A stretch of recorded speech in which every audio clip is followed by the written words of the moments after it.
তুই ফোন দেখিস, অতিরিক্ত ফোন দেখিস, অতিরিক্ত টিভি দেখিস, মায়ের কথা শুনিস না, সেই জন্য হয় তোর। হ্যাঁ,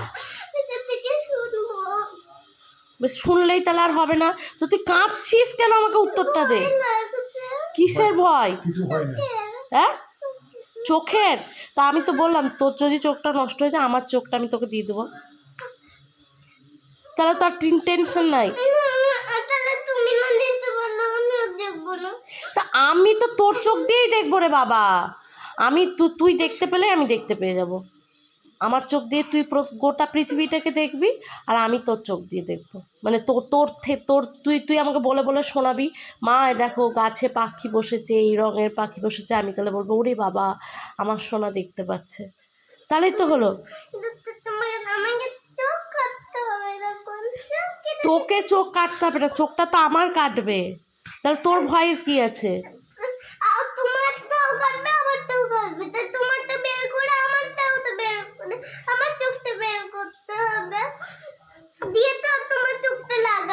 তোর চোখটা অবশ করে দেবে। মানে তুই বুঝতে পারবি না। অবশ মানে কি? অবশ মানে বুঝতে পারা যায় না, কাটলেও বোঝা যায় না। একটা ওষুধ লাগিয়ে দেবে, দিয়ে অবশ হয়ে যাবে চোখটা, যে তোর চোখটা বের করে দেবে। আমার চোখটা যখন কাটবে তখন আমি বুঝতে পারবো, কেটে সেই চোখটা লাগিয়ে দেবে তোকে। নাহলে ভুড়ি দাদা একটা ভয় ভয় দেখাচ্ছি আমরা। আচ্ছা তুমি তোমার চোখটা কেটে আমাকে অবশ করে লাগিয়ে দিবে, অন্যজনের চোখটা কাটিয়ে তোমার চোখে লাগিয়ে দিবে। তো অন্যজন আমাকে চোখটা দিবে কেন? আমি নাই তোর মা হই।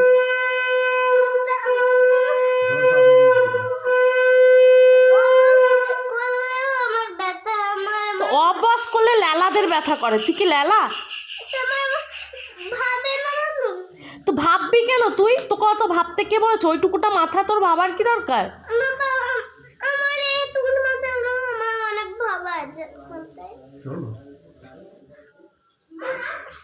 কিছুই না, কালকে রাত্রে বলছে বাবাকে, বাবা আমার চোখটা লাল হয়ে গেছে, আমার না খুব টেনশন হচ্ছে। টেনশনের বানান জানিস? টেনশন যে হয় তোর, টেনশনের বানান জানিস? তাহলে আবার হয় কি করে তোর সেটা? তুমি নেকু হচ্ছ দিন দিন। বারবার বলছি তো যখন আমার চোখটা তোকে দিয়ে দেবো তাহলে তোর টেনশন নাই। কিন্তু হ্যাঁ, তাই বলে আমার চোখ দিয়েও তুই যদি ফোনই দেখিস আমার, তাহলে তাহলে আর কাউরির চোখ পাবি না। তখন সবার চোখ নষ্ট হয়ে গেল, তখন আর কিছুই হবে না। তখন আর কাউরির চোখ থাকবে না, তখন দুজনে অন্ধ হয়ে বসে থাকবো। আমি তো এমনিই দেখতে পাবো না, তারপরে তুইও দেখতে পাবি না। এই মিঠাই, স্টিমে দে তো গ্যাসটা,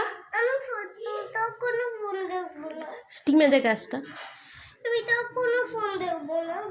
তাহলে এবার কান্নাটা বন্ধ কর। আর কাঁদবি এই বিষয়টা নিয়ে? আর চিন্তা হচ্ছে? হ্যাঁ, সে আমার একটু কষ্ট হলে আমি সহ্য করবো, আমার তো তুই সন্তান। ধর, হ্যাঁ সন্তান বেশে শয়তান তুই। বদমাস। হ্যাঁ,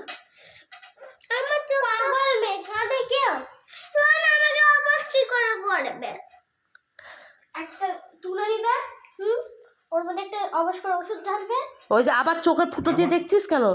দেখলে আবার জীবাণুটা চলে আসবে না তখন সবার চোখে? ওটাকে নিয়ে চোখের উপর বুলিয়ে দেবে। দেখে নিয়েছি তোকে না। তুই দিদি ভাই, তুই কি চাইছিস দিদি ভাইয়ের হোক? না। তাহলে তুই দিদি ভাইকে তো বারবার ইচ্ছে করেই তো দেখা দিচ্ছিস। জানো আমার চোখে চশমাটা খুলে দিচ্ছে আর আমি বারবার চোখ বন্ধ। তো কি করলে তো কিছু হবে না। তারপর তোর যদি তাও মনে হয় কি তোকে ব্যথা লাগবে, হ্যাঁ, তো তোকে একটা ইনজেকশন দিয়ে দেবে, দিয়ে তোকে অজ্ঞান করে দেবে। তুই কিছু দিয়ে তোর চোখ মুখ বের করে দিবে, তুই বুঝতে পারবি না। তাহলে মায়ের চোখটা কেটে দিলে মায়ের কষ্ট হয়ে যাবে না? না, মাকেও সেম পদ্ধতি করবে। মা তো তার আগেই চলে আসবে ঘুমাতে, কারণ মা তো চোখ কাটতে ভয় পায়, ইনজেকশনে ভয় পায়। চলো, ভয় পায়। মা তো ঠিক আছে, বেশ হয়ে গেছে। ঠাকুরকে বলে দাও মা ষষ্ঠী। ঠিক আছে, বেশ হয়ে গেছে। আর এই বিষয়টা নিয়ে কাঁদবি যদি, তাহলে তোর কপালে দুঃখ আছে। সারাদিন যদি প্যান প্যান করে পিছন পিছন ঘুরে বেড়াচ্ছিস, তো আমি বলে দিচ্ছি এটা এটা এটা ক্লিয়ার হয়ে গেছে। তোর মাথা থেকে বের করে দে টেনশনগুলোকে। এইটুকুটা তো মাথা, তার আবার বের করার না করে। মাথাতে তো গোবরই আছে, তো টেনশনগুলোকে ধুয়ো দিয়ে পুড়িয়ে দে।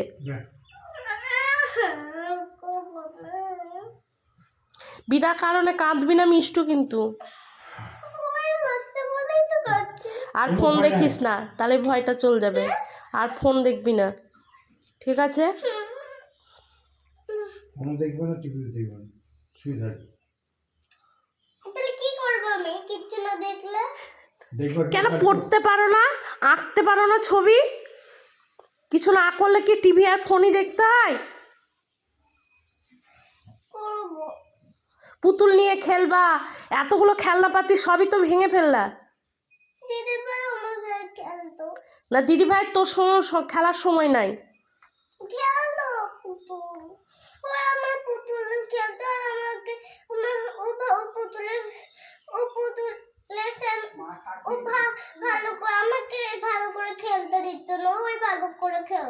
বেশ যা, এবার হয়েছে, চুপ কর।